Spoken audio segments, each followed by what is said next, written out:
Je m'appelle Agnès Boutonnet et je vis dans ce bel endroit qui est sans doute l'ancien hôtel particulier de l'intendant du prince de Conti. Alors, du moins une petite partie de l'hôtel particulier, puisque on voit beaucoup de portes murées et on sait que cet hôtel particulier a un très bel escalier central, mais il donnait sur la rue de la République, mais il donnait également rue Fourcanillac et il s'étendait au sud et au nord également. L'escalier, on est sûr de sa date, puisqu'elle est inscrite au deuxième étage, donc la date c'est 1667, probablement construit sur des bâtiments beaucoup plus anciens, puisqu'il y a des murs qui sont faits avec des appareillages en arêtes de poisson, avec un peu du tout venant, donc des murs beaucoup moins prestigieux, qui ont vocation à être prochainement, je l'espère, enduits.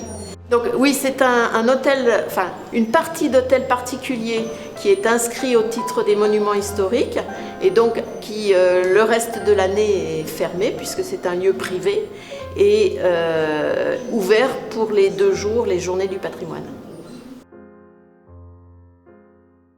De Suisse et peut-être, je dis bien peut-être, on serait prêt à peut-être en chanter une autre. Mais tout ça reste au conditionnel, ça ne dépend que de vous. Là, on écoute America de Bernstein.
On se trouve ici au musée Albert André de Bagnols-sur-Cèze. C'est un musée qui est très ancien puisqu'en fait il a été créé en 1858 par Léon Allègre, qui était un érudit bagnolais, qui avait hérité en fait une collection de son grand-père qui était un amateur d'art, et donc Léon Allègre, qui a beaucoup voyagé en Europe, a eu comme objectif d'enrichir la collection de son grand-père et il a créé ce musée, le premier musée cantonal.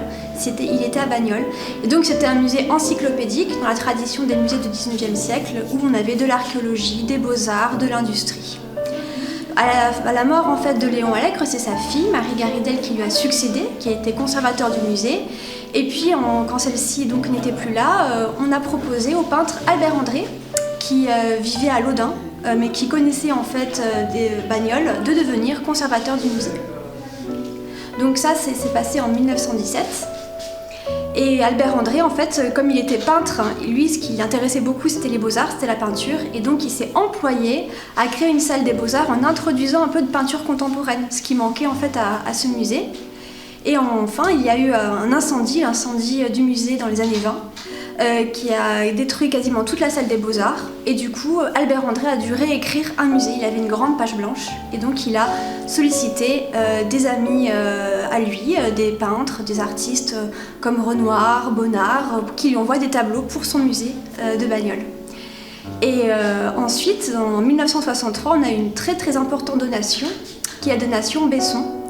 Georges et Adèle Besson, qui est un couple de collectionneurs qui connaissaient Albert André, qui étaient très amis avec lui, ont décidé, par testament, puisqu'ils n'avaient pas d'enfants, de faire don de leur impressionnante collection de peintures figuratives modernes à l'État, avec en dépôt à la fois des œuvres au musée Albert André de Bagnols-sur-Cèze, mais aussi au musée de Besançon, puisque le couple Besson était originaire de Franche-Comté.